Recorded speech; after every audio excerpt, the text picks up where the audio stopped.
الحمد لله رب العالمين، والصلاة والسلام على أشرف الأنبياء والمرسلين وخاتم النبيين محمد وعلى آله وصحبه ومن تبعهم بإحسان ودعا بدعوتهم إلى يوم الدين. أما بعد، فأعوذ بالله من الشيطان الرجيم. بسم الله الرحمن الرحيم. قال الله تبارك وتعالى: ألم يأن للذين آمنوا أن تخشع قلوبهم لذكر الله وما نزل من الحق. وقال تعالى: وذروا ظاهر الإثم وباطنه. وقال تعالى: يا أيها الذين آمنوا توبوا إلى الله توبة نصوحا. وقال تعالى: فقلت استغفروا ربكم إنه كان غفارا يرسل السماء عليكم مدرارا ويمددكم بأموال وبنين ويجعل لكم جنات ويجعل لكم أنهارا ما لكم لا ترجون لله وقارا.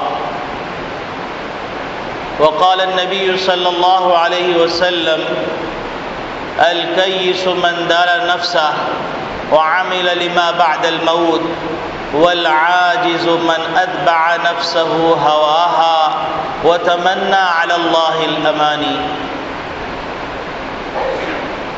أو كما قال عليه الصلاة والسلام: دقات قلب المرء قائلة له، دقات قلب المرء قائلة له إن الحياة دقائق وثواني. رہ گئی رسم اذاں روح بلالی نہ رہی، رہ گئی رسم اذاں روح بلالی نہ رہی، فلسفہ رہ گیا تلقین غزالی نہ رہی. شومی گویم مسلمانم ملرزم کہ دانم مشکلات لا الہ را. محمد عربی کہ آب روئے ہر دو سراس، کسے کے خاک ترشنیس خاک بر سر او. وائے ناکامی متائے کارواں جاتا رہا، وائے ناکامی متائے کارواں جاتا رہا، کارواں کے دل سے احساس زیاں جاتا رہا.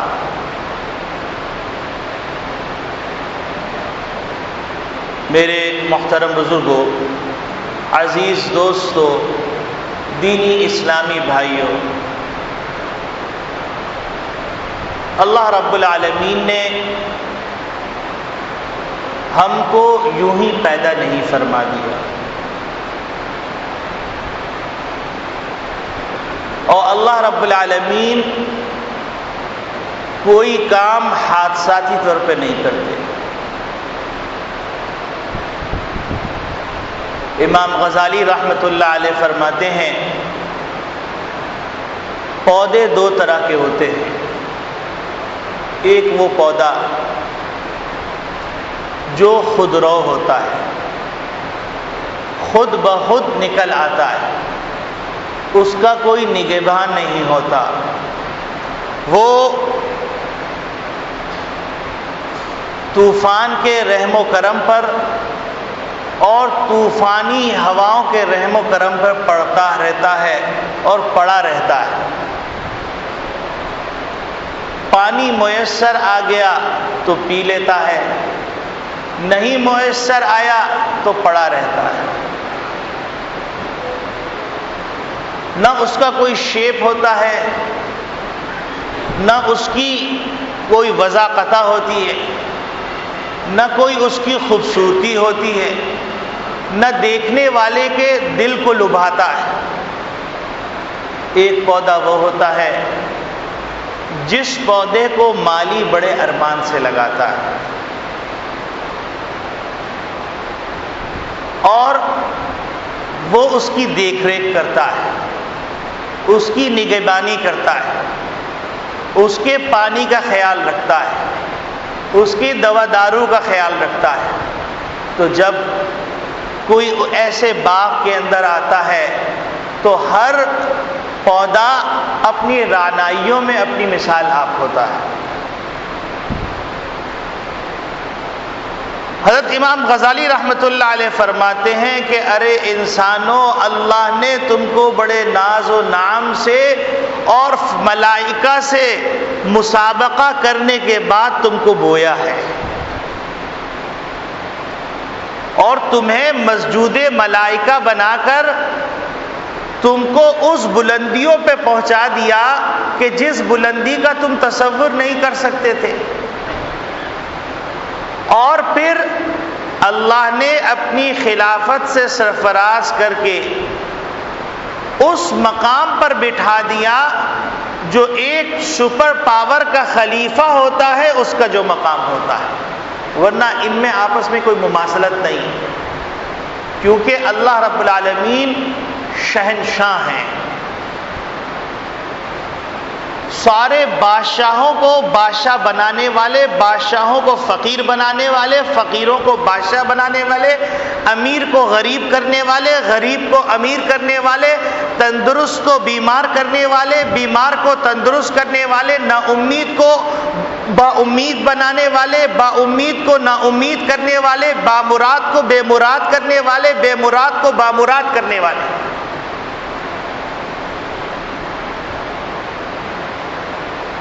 تو اس پروردگار عالم نے ہمیں تمہیں یوں ہی پیدا نہیں کر دیا. افحسبتم انما خلقناکم عبثا وانکم الینا لا ترجعون. کیا تم یہ خیال کیے بیٹھے ہوئے ہو؟ آپ دیکھیے کہ اللہ رب العالمین نے یہاں پر لفظ عجیب غریب استعمال کیا. یہ نہیں کہا اتیقنتم، بلکہ کہا کہ افحسبتم. تمہارے گوشے خیال میں بھی یہ بات گزرنی نہیں چاہیے. جو حسبان اور تیقن کا فرق ہے لغت کے اندر، اس کو دیکھنے کے بعد آدمی لرز جاتا ہے کہ پروردگار عالم کیا لفظ استعمال فرما رہے ہیں، کیا تعبیر کر رہے ہیں. افحسبتم، کہ تمہارے گوشے خیال کے اندر بھی یہ بات گزرنی نہیں چاہیے. یہ استفہام انکاریہ ہے.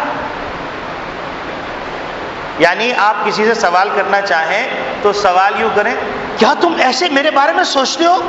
مطلب کیا تمہیں نہیں سوچنا چاہیے. تو اللہ رب العالمین سوال کر رہے ہیں افحسبتم، یعنی تمہارے گوشے خیال میں بھی یہ بات نہیں گزرنی چاہیے. عجیب غریب تعبیر. اللہ اکبر. کہ تمہارے گوشے خیال میں بھی یہ بات گزرنی نہیں چاہیے کہ ہم نے تمہیں یوں ہی مہمل اور بیکار پیدا کر دیا اور تمہیں لوٹ کر ہمارے پاس نہیں آنا.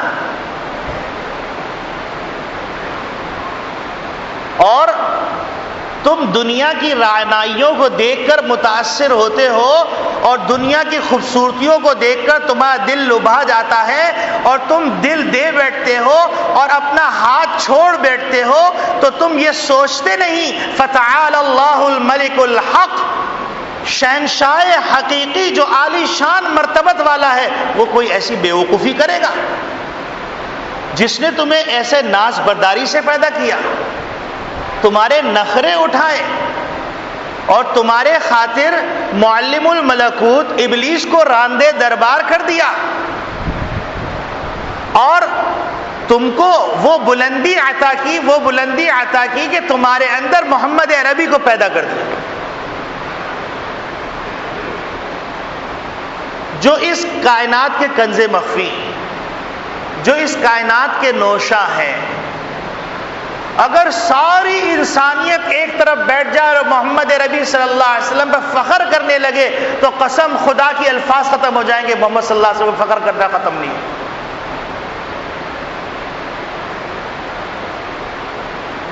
تو اتنی بلندی عطا کی انسان کو، اور پھر اللہ رب العالمین کو دیکھیے کہ عجیب انداز اپنایا. حضرت آدم علیہ السلام کی تخلیق کی تخلیق کرنے کے بعد کہا انی جاعل فی الارض خلیفہ. جیسے ایک باس ہوتا ہے، کہتے ہیں میں نے ڈیسیجن لے لیا، گو ہٹ، جاؤ جو کرنا ہے کر لو. تو اسی طریقے سے اللہ رب العالمین احکم الحاکمین ہے، تو فرما رہے انی جاعل فی الارض خلیفہ، جاؤ میں نے زمین پہ خلیفہ بنا دیا. اب جو ماتحت ہوتے ہیں وہ آئے اتجعلوا، آپ ایسی چیزوں کو بھیج رہے ہیں من یفسد فی الارض، جو زمین میں فساد پھیلائیں گے، ویسفک الدماء، اور وہ خون بہائیں گے.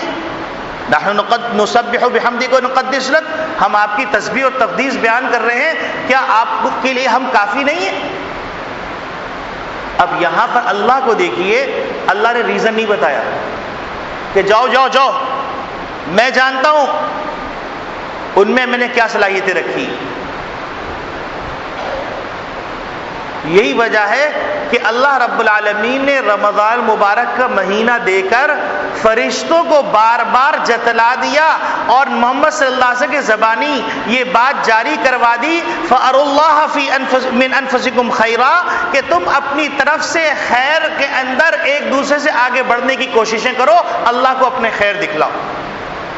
اور نبی کریم صلی اللہ علیہ وسلم کے ذریعے سے بتلا دیا کہ رمضان مبارک میں اللہ رب العالمین فینزل الرحمہ، رحمت خاصہ نازل فرماتے ہیں، ویحط الخطایا، لغزشوں کو معاف فرماتے ہیں، ویباہی بکم ملائکتہ، اور تمہارے ذریعے سے فرشتوں پہ فخر کرتے ہیں. اب آپ دیکھیے کہ پوری انسانی تخلیق اور رمضان مبارک کے آپس میں جو ڈائلاگ ہوئے ہیں، اس ڈائلاگ کے دلائل رمضان مبارک میں رکھے گئے.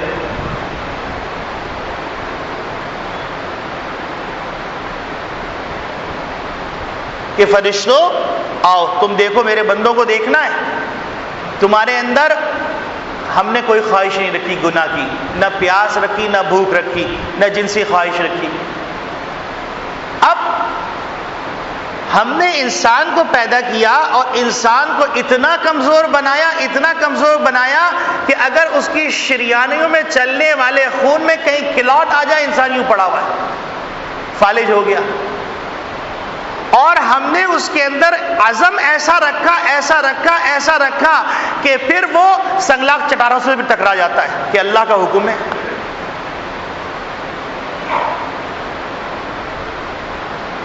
اور قدم قدم پر ایسے نظائر دکھلائے، ایسے ایسے مشاہدات کروائے کہ دیکھو ایک طرف پوری پوری قوتیں ہیں اور دوسری طرف ایک ننا منا سا میرا بندہ ہے اور وہ پوری قوتوں کو ٹکرا کے ان کے دھارے کو موڑ دے رہا ہے. ایک طرف کمزوری کا یہ عالم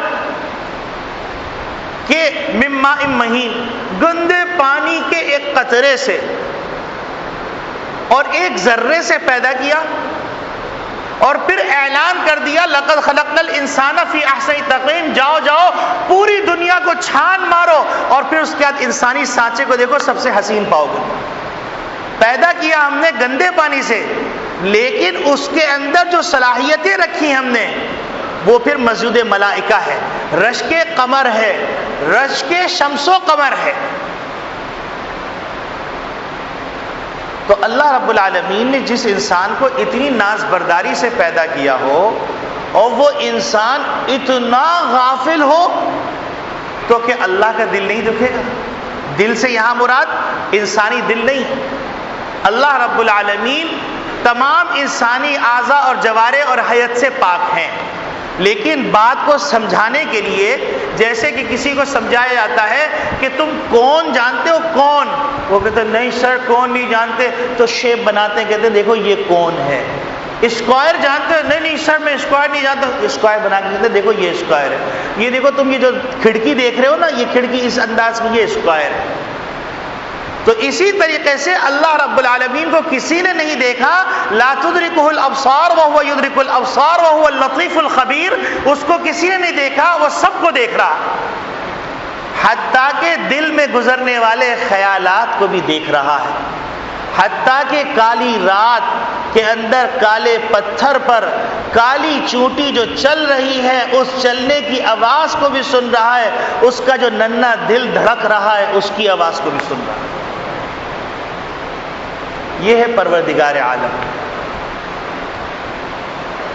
جب دینے پہ آئے تو ایسا دے کہ آدمی کہے کہ کیا، اور جب ناراض ہونے پہ آئے تو ایسا ناراض ہو کہ جس کی کوئی مثال ہی نہیں۔ دیکھو ایک دفعہ اللہ رب العالمین نے حکم فرمایا کہ جاؤ فلاں بستی کو تباہ کر دو، تو فرشتوں نے کہا پروردگار عالم آپ فلاں بستی کو تباہ کرنے کا حکم دے رہے ہیں، لیکن مسئلہ یہ ہے کہ وہاں پر تو فلاں نیک لوگ بھی ہیں۔ تو اللہ رب العالمین کا جلال اس وقت اتنا، تو اللہ فرماتے ہیں کہ دیکھو وہ نیک آدمی تھا لیکن اپنی نیکی میں مگن تھا، معاشرے کے اندر جو بگاڑ پیدا ہو رہا تھا اس کے بگاڑ کی بنیاد پر اس کے ماتھے میں شکن نہیں آ رہا تھا، وہ بے چین نہیں ہو رہا تھا، لہذا اس کو بھی پیل ڈالو۔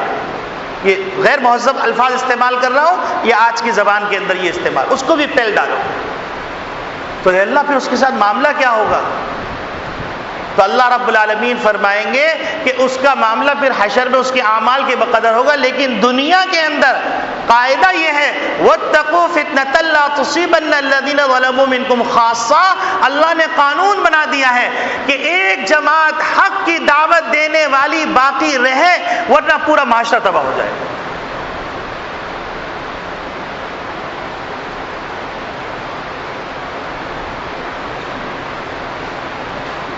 یہی وجہ ہے کہ محمد نبی صلی اللہ علیہ وسلم کی دعاؤں کے صدقے میں آپ صلی اللہ علیہ وسلم یہ بشارت دے کے چلے گئے لا تزال طائفۃ من امتی ظاہرین علی الحق، کہ میری امت میں ایک چھوٹا سا طبقہ رہے گا ایسا جو حق پر قائم رہے گا، وہ کڑوا سچ بول کر رہے گا، وہ کڑوا حق بول کر رہے گا، ورنہ سارا معاشرہ تباہ ہو جائے گا۔ اس کا یہ کڑوا بول بھی معاشرے کے لیے میٹھا بول ہے کہ معاشرہ اگر خر مستیوں میں لگا ہوا ہے اور معاشرے کی ضمیر کو کوئی جھنجھوڑ نہیں رہا، لیکن ایک طبقہ ایک ایسی آواز پکار رہا ہے جو آواز بازگشت کے مطابق ہے، تو وہ آواز بھی اس خر مستیوں کے اندر اس کی امید کی کرن ہے۔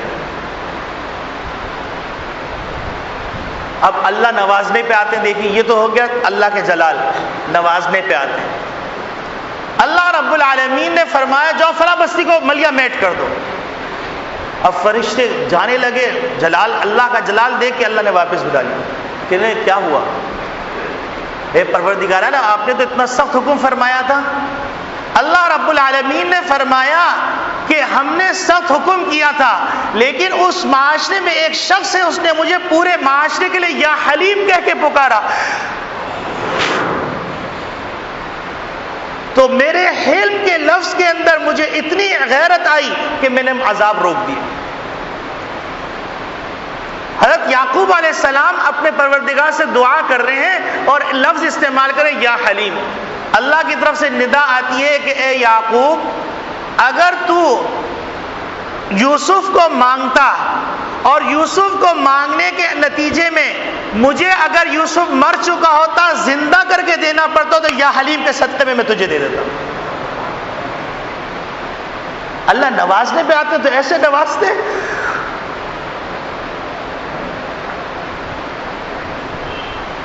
اللہ اللہ ہے، اللہ اللہ ہے، سب کہہ دو اللہ اللہ۔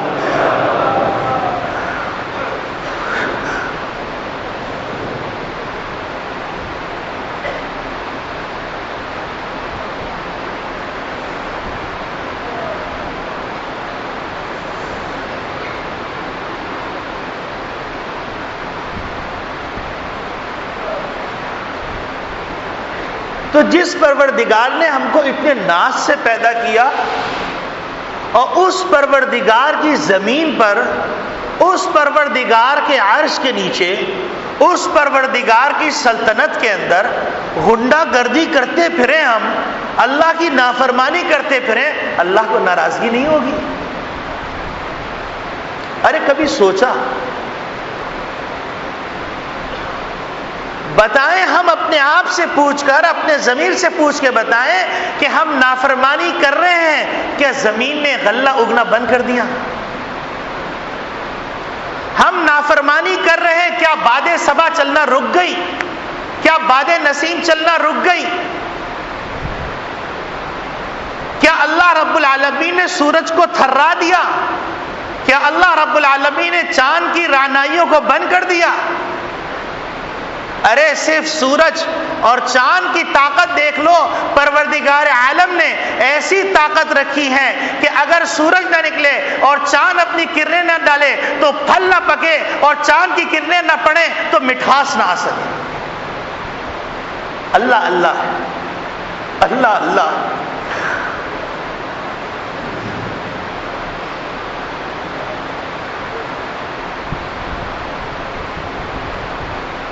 محمد نبی صلی اللہ علیہ وسلم پہ جو کلام مجید نازل ہوا، اللہ رب العالمین کو دیکھیے، اللہ رب العالمین نے ایک طرف کہا فَقُلْتُ اسْتَغْفِرُوا رَبَّكُمْ إِنَّهُ كَانَ غَفَّارًا۔ اب دیکھو یہ کس کو خطاب ہو رہا ہے؟ اگر ہم سوچیں نا، آدمی حیران رہ جاتا ہے اللہ کا کیا نظام ہے۔ حضرت نوح علیہ السلام نے 950 سال دعوت دی، چند لوگ مسلمان ہوئے۔ اللہ رب العالمین ان کا واقعہ ذکر کرتے ہوئے فرما رہے ہیں فَقُلْتُ اسْتَغْفِرُوا رَبَّكُمْ إِنَّهُ كَانَ غَفَّارًا۔ ارے 900 سال 950 سال نافرمانی کرنے والوں، ایک دفعہ استغفار کر لو۔ يُرْسِلِ السَّمَاءَ عَلَيْكُمْ مِدْرَارًا وَيُمْدِدْكُمْ بِأَمْوَالٍ وَبَنِينَ وَيَجْعَلْ لَكُمْ جَنَّاتٍ وَيَجْعَلْ لَكُمْ أَنْهَارًا۔ ایک دفعہ استغفار کر لو، پھر دیکھو رحمتوں کی بارش کیسے نازل ہوتی ہے، تمہارے مال میں برکتیں کیسے آتی ہیں، تمہاری اولاد میں برکتیں کیسے آتی ہیں، تمہارے پاؤں کے نیچے ہم نہریں کیسے بہا دیتے ہیں۔ ایک دفعہ استغفار کر کے تو دیکھو۔ اور پھر ایک جملہ دل کو کاٹ ڈالنے والا بولا، اگر عاشق ہو نا اس جملے کو سن کر چیخ مار کے مر جائے۔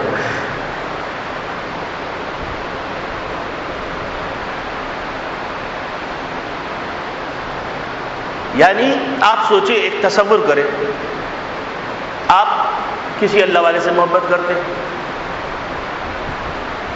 اللہ والا ناراض ہو گیا، اور یا آپ اس سے روٹھ گئے، اللہ والا کہہ رہا ہے تمہیں میرا لحاظ نہیں آیا۔ تو اگر سچا عاشق ہوگا چیخ مارے گا۔ جیسے مجنو کو دیکھ کر بہت سارے مجنو بن گئے، جب بہت سارے مجنو بن گئے تو لیلا جب کھانے کی چیزیں بھیجتی تو ہر ایک کھا لیتا، ہاں میں مجنو میں مجنو میں مجنو۔ لیلا نے سوچا ایک دفعہ امتحان لینا چاہیے۔ لیلا نے ایک خنجر بھیجا، ایک تشت بھیجی، اور کہا کہ جو مجنو سارے بیٹھے ہوئے نا ان سے جا کے لیلا نے گوشت مانگا ہے تمہارے جسم کا۔ اب جب باری آئی آزمائش کی، جیسا کہ شاعر کہتا ہے اذا تکون کریہۃ ادعا لها واذا یحاس الحیث یدعا لها الجندب۔ جب حلوے مانڈے کا وقت آتا ہے تو تم جو ہے جندب کو بلا لیتے ہو، جب مصیبت کا وقت آتا ہے تو مجھے بلاتے ہو۔ اب جب تشت گئی، جسم کا حصہ کٹنا ہے، تو اب دیکھیے کہ ہر ایک نے ارے میں نہیں ہوں میں نہیں ہوں، جاؤ جاؤ جاؤ، وہ ہو رہا وہ۔ اب بیچارہ کئی دنوں سے بھوکا پیاسا ایک جھاڑی کے اندر پڑا ہوا تھا، اس کے کان میں لیلا کی آواز پڑی کہ لیلا نے کچھ مانگا۔ اس نے آواز ہاں ادھر آؤ، وہ گیا کہ کیا بات ہے؟ تو اس نے کہا لیلا نے کہا ہے کہ گوشت چاہیے مجنوں کو۔ اس نے یہاں سے کاٹا، یہاں سے کاٹا، یہاں سے کاٹا، یہاں سے کاٹا۔ تو اس نے کہا یہ کیا کر رہے ہو؟ کہ مجھے پتہ ہی نہیں میری محبوبہ کو کہاں کا گوشت چاہیے، سب لے جاؤ۔ تو اب اللہ رب العالمین کہہ رہے ہیں مالکم لا ترجون للہ وقارا۔ آپ یوں سمجھیے سعد بن ابی وقاص رضی اللہ تعالیٰ نے جیسے کہا تھا کہ محمد نبی صلی اللہ علیہ وسلم کو ہم مدینے لے کے جا رہے ہیں، ہم مکے والوں جیسے نہیں ہوں گے۔ جہاں پر محمد نبی صلی اللہ علیہ وسلم کو ہمارے پسینے کی ضرورت پیش آئے گی وہاں ہم خون کا نذرانہ پیش کریں گے، اور جہاں انگلی کٹوانے کی ضرورت پیش آئے گی ہم اپنا سر تن سے جدا کروا دیں گے۔ عاشق تو ایسے ہوتے۔ تو اللہ رب العالمین فرما رہے ہیں ما لکم لا ترجون للہ وقارا، تمہیں لحاظ نہیں آیا، تم ہماری زمین پر ہمارا پانی پی کر، ہمارا کھانا کھا کر، ہمارا غلہ کھا کر، ہماری فضا کو خراب کر کے، تمام دنیا کو برباد کر کے تم نافرمانی میں ہم تمہیں سکون کی نیند دیتے ہیں اور سکون کی نیند کے ساتھ تمہیں اٹھاتے ہیں. تم بتلاؤ نیند کے عالم میں تمہاری سانس کی نالی کام کر رہی ہے، اس میں تھوک نہیں جا رہا، بلغم نہیں جا رہا، اور تمہارے گردے صحیح فنکشن کر رہے ہیں، تمہارا دل صحیح فنکشن کر رہا ہے، تمہارے پھیپھڑے صحیح فنکشن کر رہے ہیں، تمہاری شریانیوں میں خون جا رہا آ رہا ہے، تمہارا دماغ میسج صحیح دے رہا ہے، تمہاری آنکھیں اپنی جگہ پر جامد و صامت نہیں ہو رہی، تمہارے کان سن نہیں ہو رہے، تمہیں ضرورت پڑنے پہ کروٹ بدل رہے ہو، تمہیں بے چینی ہو رہی ہے، تم آہٹ میں اڑ جاتے ہو، تمہیں پیشاب محسوس ہو رہا ہے، بستر پہ نکلتا نہیں ہے. وہ کون سی ذات ہے جس نے تمہیں تھامے رکھا ہے؟ ما لکم لا ترجون للہ وقارا. تمہیں لحاظ نہیں آیا پروردگار کا؟ پروردگار کی زمین پر نافرمانی کر کے تمہیں لحاظ نہیں آیا؟ تم سوچو تو ذرا سا، سید الاولین والآخرین سب جمع ہوں گے، ارے کچھ جمع نہ ہو، سرکار دو عالم صلی اللہ علیہ وسلم، اور ان کے سامنے نام اعمال دے دیا جائے، یہ لو تمہارے کرتوت، یہ لو تمہارے کرتوت. کیا کرو گے؟ کیا کرو گے؟ ما لکم لا ترجون للہ وقارا. جب اللہ کو جلال آیا ہوا ہوگا، اللہ کو جلال آیا ہوا ہوگا، سارے پیغمبر نفسی نفسی پکار رہے ہوں گے، اللہ کے عرش کو اٹھانے والے فرشتے تھرا رہے ہوں گے، اللہ کا عرش سنبھالنا مشکل ہو رہا ہوگا. ما لکم لا ترجون للہ وقارا اولم نعمرکم ما یتذکر فیہ من تذکر وجاءکم النذیر. کیا تمہارے لیے اتنی عمر کافی نہیں نصیحت حاصل کرنے کے لیے؟ کیا تم نے اطراف میں لاشیں اٹھتی ہوئی نہیں دیکھی تھی؟ کیا تم نے ہسپتال میں جا کر کراتے ہوئے انسانوں کو نہیں دیکھا تھا؟ کیا تم خالق کائنات کی قدرت سے غافل ہو گئے تھے؟ کیا اللہ کے جلال سے تم بے فکر ہو گئے تھے؟ کیا بار بار تمہیں الارم بجا کر بیدار نہیں کیا جا رہا؟ کیا تم فَإِذَا جَاءَتِ الصَّاخَّةُ کا انتظار کر رہے ہو؟ کیا تم القاریہ کا انتظار کر رہے ہو؟ کیا تم الحاقہ کا انتظار کر رہے ہو؟ لیکن یاد رکھو وہ وقت آ گیا تو یوم تذہل کل مرضعۃ عما ارضعت وتضع کل ذات حمل حملها وترى الناس سکارى وما هم بسکارى ولكن عذاب اللہ شدید. تم دیکھو گے اس دن دودھ پلانے والی مائیں.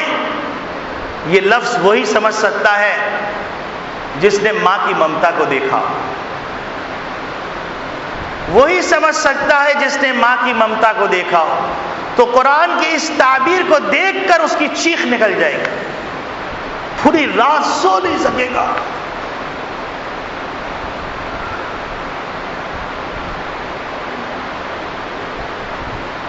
قرآن نہیں دل کو کھڑکاتا، قرآن کی ایک ایک آیت روک دیتی ہے آگے بڑھنے سے.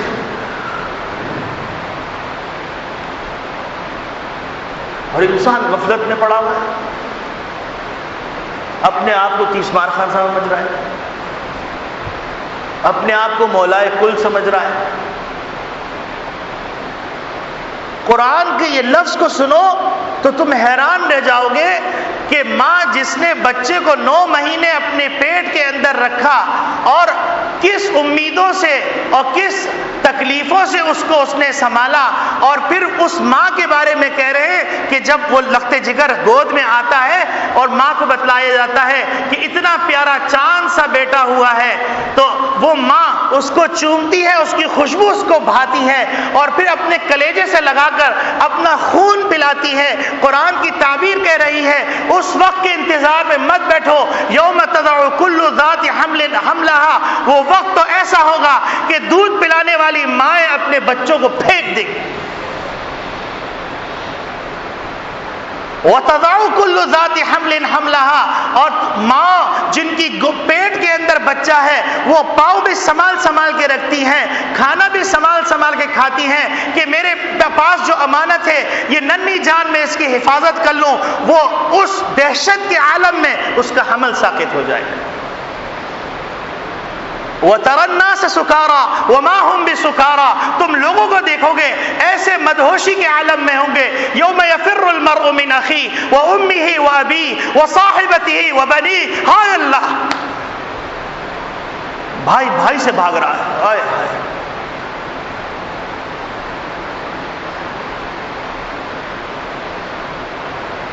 بیوی جس کی ناز برداری کی جا رہی ہے، شوہر بیوی سے بھاگ رہا ہے، بیوی شوہر سے بھاگ رہی ہے.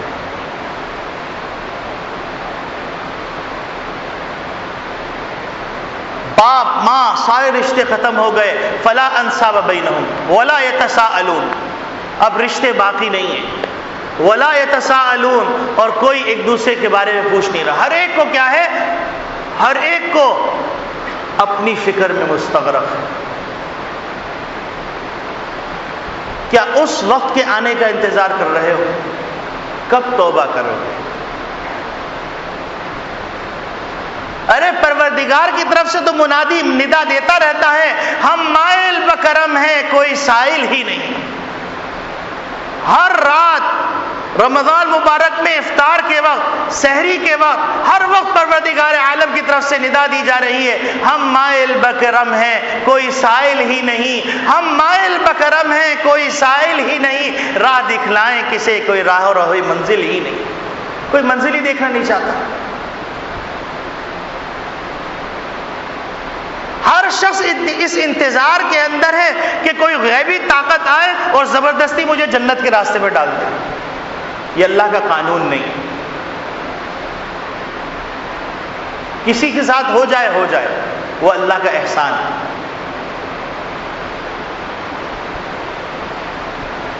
تو میرے عزیز دوستو بھائیو، اللہ رب العالمین نے ہم کو بڑی ناز برداری سے پیدا کیا. یہ ہے اصل بنیادی نقطہ جس کے گرد یہ گفتگو گھوم رہی.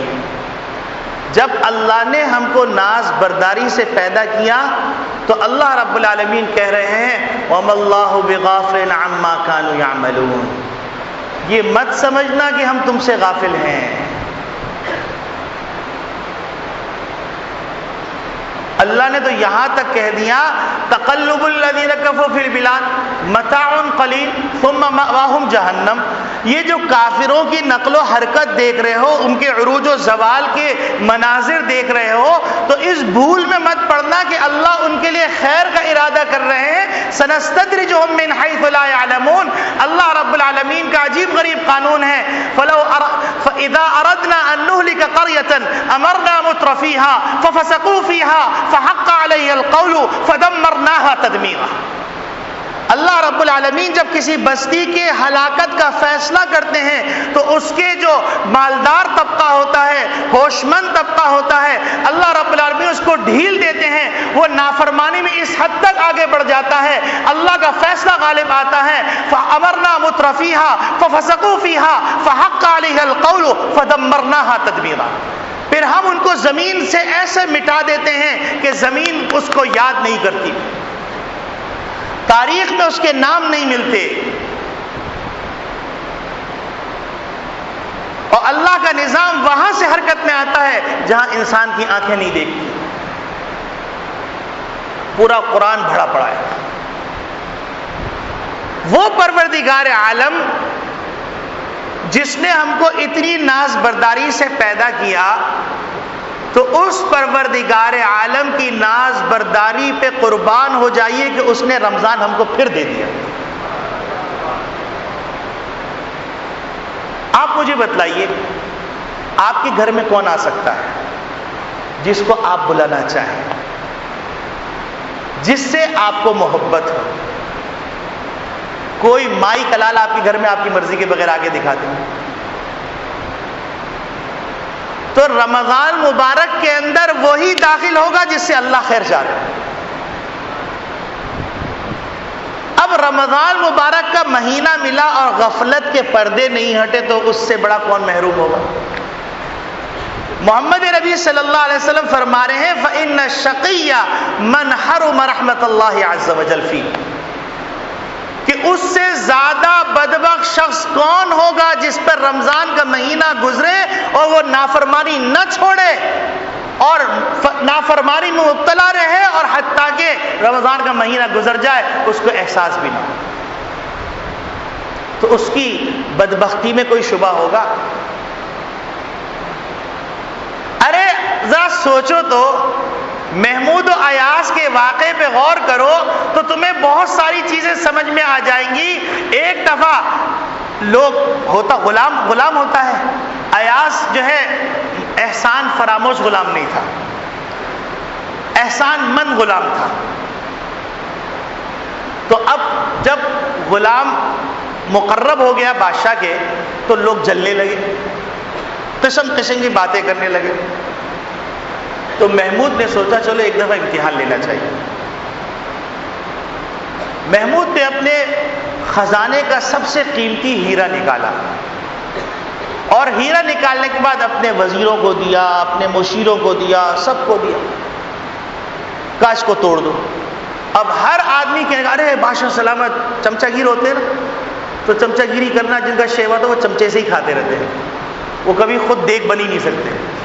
تو اب جو ہے وہ چمچہ گیری کرتے ہوئے کہنے لگے ارے حضرت آپ کو تو پتا ہے اتنا قیمتی ہے، اس کی افادیت یہ ہے، آپ ذرا سا مستقبل میں سوچیں، آپ کے بچے کے کام آئے گا، اوہو آپ کیا کر رہے ہیں؟ یہ فیڈز اینڈ فیگر والے چلنے والے اسی قسم کی باتیں کرتے ہیں، سارے باولے ہوتے ہیں، آخرت میں یقین ہی نہیں ہوتا۔ تو اب انہوں نے یہ سب باتیں شروع کی۔ محمود نے ایاز کو بلایا، ایاز کھڑا ہو گیا، کہا یہ لو اس کو توڑ دو۔ اس کو اٹھایا، زمین پہ پٹخا، چکرچی ہو گئی، سب نے ہاں، پورے محل میں شور مچ گیا، دیکھیے کیسا گستاخ ہے۔ تو محمود نے ایاز کو بلایا، ہاں بھائی کیوں توڑ دیا تم نے؟ تو کہنے لگے بادشاہ سلامت، ان کی نگاہ میں اس ہیرے کی اہمیت ہے، میری نگاہ میں آپ کے حکم کی اہمیت ہے، آپ کے حکم کے خاطر میں ایسے ہزاروں ہیرے توڑ سکتا ہوں۔ تو یہ ہوتا ہے، پھر اس کو اپنی اوقات بھی معلوم۔ اب ایاز کیا کرتا تھا، جب سارے ذمہ داریوں سے فارغ ہو جاتا تو شام کو ایک کوٹری تھی وہاں جا کے کھڑا ہو جاتا۔ اب لوگوں نے جناب کہنا شروع کیا جاسوسی کا آئٹم ہے، ذرا چیک کیجئے اس کو، آپ اپنا جو ہے پروٹوکول لگائیے۔ یہ جو ہے اندر کمرے میں چلا جاتا ہے اور چھپ جاتا ہے وہاں پر، اور جو کافی دیر بعد باہر نکلتا ہے، آپ کی سلطنت کے لیے بہت خطرہ ہے۔ اب جو ہے کان بھرے گئے، کان بھرنے کا جو طریقہ ہے وہ بھر دیا گیا۔ اب بادشاہ نے کہا اچھا صحیح ہے، سب لوگوں کا تم لوگ اپنے اپنے کام سے جاؤ، جب ایاز چلا جائے تو اس کے بعد پھر ہم خود تحقیق کریں گے۔ اب ایاز جو ہے کوٹری میں گیا تو محمود بھی چپکے سے چلا گیا۔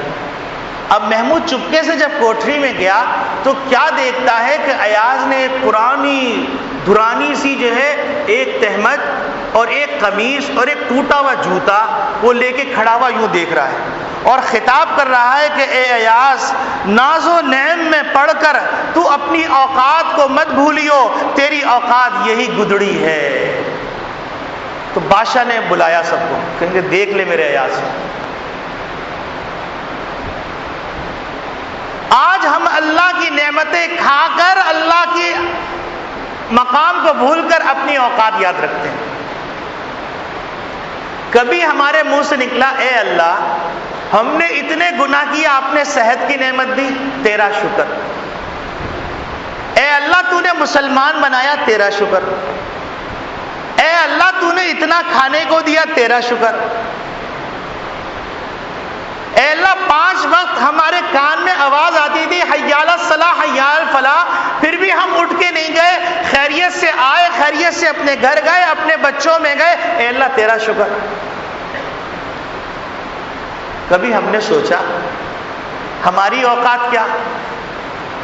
مما مہین، گندے پانی سے پیدا کیے گئے، اور ہم نعرہ لگاتے پدرم سلطان بود، ہم خاندانی تیسمار خان ہیں۔ ارے اللہ کے ہاں یہ چیزیں نہیں، ان اللہ لا ينظر الى صورکم والى اجسامکم ولکن ينظر الى قلوبکم، اللہ کے ہاں کالا گورا موٹا چوڑا کسی کا نہیں ہے، یہ قلب کی اہمیت ہے، اور اللہ سے قلب پوشیدہ نہیں۔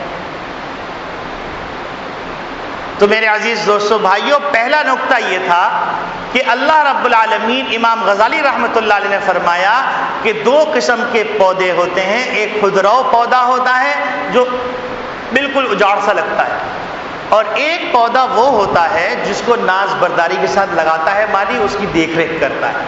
تو انسان اللہ کے باغ کا وہ پودا ہے جس کو اللہ نے بڑے ناز سے لگایا ہے اس کائنات کے اندر۔ تو اللہ رب العالمین نے اس کی ناز برداری کے لیے پورا انتظام کیا، اور اللہ رب العالمین کی ناز برداری کے نتیجے میں 11 مہینے جو ہم اس ناز برداری میں پڑھ کر غافل ہو گئے اور سمجھنے لگے کہ یہ سب ہماری محنت کا ہی سرچشمہ ہے، تو اللہ نے رمضان مبارک کا ایک مہینہ دیا اور کہا کہ اے امیرو، اپنے دل کے اندر درد پیدا کرو ان غریبوں کا جو غریب بھوک اور پیاس سے بلکتے ہیں، اور ان نعمتوں کو جو تم صبح شام کھاتے ہو، اور تھوڑا سے نظام الاوقات کے تبدیل ہونے سے تمہارے اندر جو بے چینی پیدا ہوتی ہے، تو ان نعمتوں کا استحضار پیدا کرو، اس پہ شکر کرو، اور تم حلال چھوڑ دیتے ہو ہمارے خاطر، تو حرام بھی چھوڑ دیا کرو ہمارے خاطر۔ اگر یہ نہیں ہوا تو پھر اللہ کی طرف سے 7 طرح کے عذاب آتے ہیں۔ نمبر 1، بندہ ناشکرا ہو جاتا ہے۔ گناہ کا سب سے بڑا نقصان بندہ ناشکرا ہو جاتا ہے۔ آج اگر معاشرے میں ناشکری نظر آ رہی ہے تو اس کا ریزن، اس کا سبب یہ ہے کہ معاشرہ گناہ کے دلدل میں پھنس چکا ہے، اس لیے معاشرے کے منہ پہ ناشکری کے کلمات ہی ہیں۔ ہر شخص اگر دیکھے، بشمول میرے، میں بھی ناشکرا اور آپ بھی ناشکرے، کسی نہ کسی موقع پہ ہم ناشکری ضرور کرتے ہیں۔ ایک دفعہ کہہ دیجئے استغفر اللہ، اور ایک دفعہ کہہ دیجئے اے اللہ آپ کی تمام حاصل کی ہوئی نعمتوں پر الحمدللہ۔ اور اللہ کی نگاہ میں الحمدللہ کی اہمیت پتہ ہے کیا ہے؟ ایک دفعہ حضرت سلیمان علیہ السلام اپنے لشکر کے ساتھ جا رہے تھے، تخت سلطنت کا تخت جو ہے اس پہ بیٹھے ہوئے، جنات چاروں طرف پرندوں نے سایہ کیا ہوا ہے، ایک لکڑہارا اس نے دیکھا، کہا سبحان اللہ کیا شان ہے آل داؤد کی۔ ہوا بھی تابع تھی، اس نے پیغام پہنچا دیا۔ اب وہ ہوا کا پیغام جب پہنچا تو پہنچنے کے بعد حضرت سلیمان کے سامنے حکم دیا تخت کو چلو لکڑہارے کے پاس چلو۔ لکڑہارے کے پاس جا کے تخت رکھ دیا، پوچھا ہاں کیا کہا تھا؟ وہ کانپنے لگا، ارے بادشاہ سلامت، تو کہنے نہیں بولو کیا کہا، اس کو یاد ہی نہیں آیا، گھبراہٹ کیا لگا۔ پھر انہیں تسلی دی، انہوں نے کہا کہ میں نے جو صرف یہ کہا کہ سبحان اللہ کیا شان ہے آل داؤد کی، تو انہوں نے کہا ارے تمہارا یہ جو کلمہ سبحان اللہ ہے ایسے ہزاروں تخت اس سبحان اللہ کے سامنے ہیچ۔ تو یہ اللہ کے ہاں شکر کا یہ مقام ہے۔ یہی وجہ ہے کہ مقام شکر جنت میں خود جنت کا ایک اعلیٰ مقام۔ تو رمضان مبارک کے اندر شکر پہ آ جائیے۔ تو پہلا نقصان گناہ کا کیا ہوتا ہے؟ پہلا نقصان یہ ہوتا ہے انسان ناشکرا ہو جاتا ہے۔ دوسرا نقصان یہ ہوتا ہے کہ انسان کے دل پہ زنگ لگ جاتا ہے۔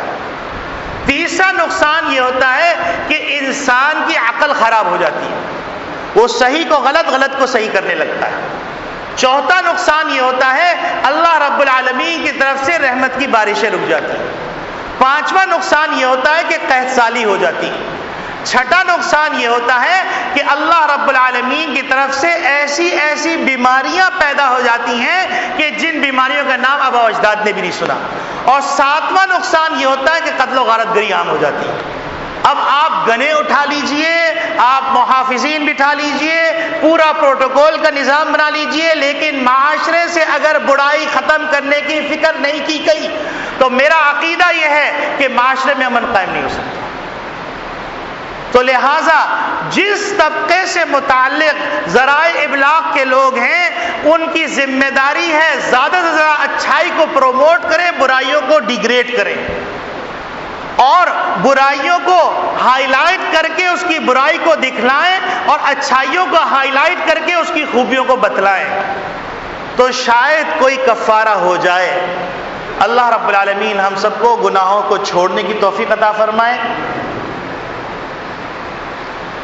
اور اللہ رب العالمین ہم کو اچھائیوں کے عمل کی توفیق عطا فرمائے۔ دیکھو میرے پیارے بھائیوں، رمضان مبارک کا پہلا عشرہ رحمت کا وہ سمجھو گزر گیا۔ بزرگ کہا کرتے تھے پرانے زمانے کے، پہلا عشرہ رواں، دوسرا عشرہ دواں اور تیسرا عشرہ پراں۔ یعنی پہلا عشرہ پہیاں پہیاں چلا، دوسرا عشرہ دوڑ کے چلا، تیسرا عشرہ پھر سے اڑ گیا۔ اب اللہ کی رحمت جو جوش مار رہی تھی اس میں تو ہم نے غفلت میں وقت گزار دیا، اللہ نہ کرے ہم نے کیوں، جس نے بھی گزار دیا، ابھی کچھ تھوڑی سی ساعت باقی تو اللہ سے دوستی کر لو۔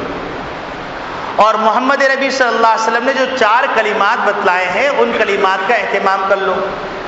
کہ نبی کریم صلی اللہ علیہ وسلم نے فرمایا 2 چیزیں ایسی ہیں جس سے تمہارے چارے کار ہی نہیں، اور 2 چیزیں ایسی ہیں جس سے تم اللہ کو راضی کرو گے۔ پہلی چیز جس کے اللہ کو راضی کرو گے کلمہ طیبہ، اور دوسری چیز جس سے تم اللہ کو راضی کرو گے وہ استغفار۔ اور 2 چیزیں جن سے تمہیں چارے کار نہیں، وہ جنت کی طلب ہے، جہنم سے پناہ مانگنا ہے۔ ان کو 4 کلمات میں جمع کر لیا گیا ہے۔ میں ایک دفعہ دہراؤں گا، آپ بھی میرے ساتھ دہرائیے اور اس کا اہتمام رکھیے۔ لا الہ الا اللہ، استغفر اللہ، اسألک الجنۃ واعوذ بک من النار۔ لا الہ الا اللہ، استغفر اللہ، اسألک الجنۃ واعوذ بک من النار۔ لا الہ الا اللہ، استغفر اللہ، اسألک الجنۃ واعوذ